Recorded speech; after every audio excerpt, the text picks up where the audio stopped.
This next exercise that we are filming here will be addressing how to stand, so standing well, along with walking. So to start with, in standing, what we're going to start with is looking at the feet, or talking about the feet.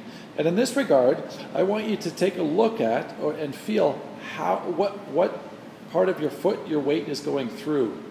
Is it through your heels or through your toes? And what I'd like you to do is work towards having your weight evenly between the front and back of your feet and side to side. So evenly on both feet and both in the front and the back. Once you have that, next we'll draw attention to the knees. So hyperextend the knees so they're slammed all the way back.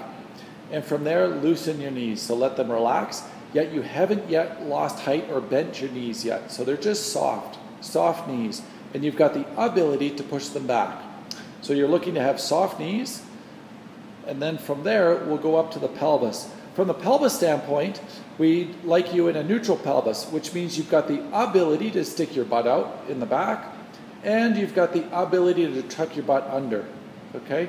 So for a neutral pelvis, you'll be somewhere in between, where you've still got room to go back with your butt and still got room to tuck your butt under further. So in the middle. So starting from the foundation again, weight is even in the front and back of your feet, knees are soft, and your pelvis is positioned in such a way that you've got room to go back and room to go forward with your pelvis.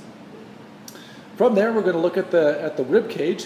Often the rib cage is in the back, so you're in the back seat, way back here, and hips are forward. We're going to come back up onto our hips and make sure that rib cage is over top of our pelvis. This is extremely important. We want the diaphragm over top of the pelvis and the pelvic floor, such that the pelvic floor can be working well during and throughout your pregnancy. So rib cage over your pelvis. And then from there, we'll look at the shoulder blades. So if you shrug your shoulders up to your ears, so straight up to the ceiling with your shoulders, and then let it go, let it relax. And your shoulder blades will naturally drop down and back into a good position. And then from there, looking ahead, you'll see that your chin isn't forward. It's been tucked back a little bit, such that the side of your ear is in alignment with your shoulder. What you'll find in this position is that you're very stable. So you've got a good, strong base of support from which to support yourself and the growing baby. So from here, this is an ideal standing position.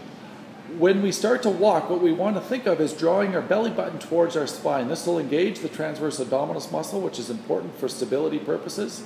And then from there, I'll have you start walking.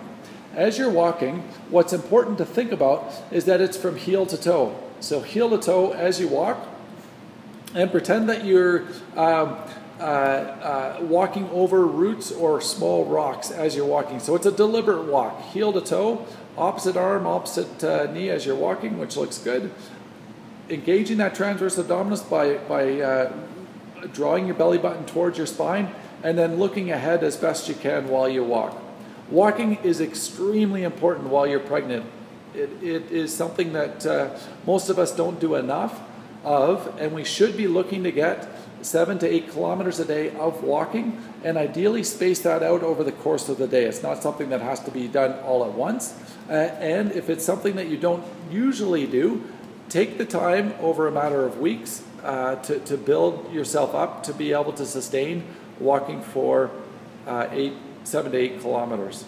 It's all the muscles that we need to be able to carry a healthy baby to term, as well as ensure that we have the muscles that we need to prepare the body for delivering this child.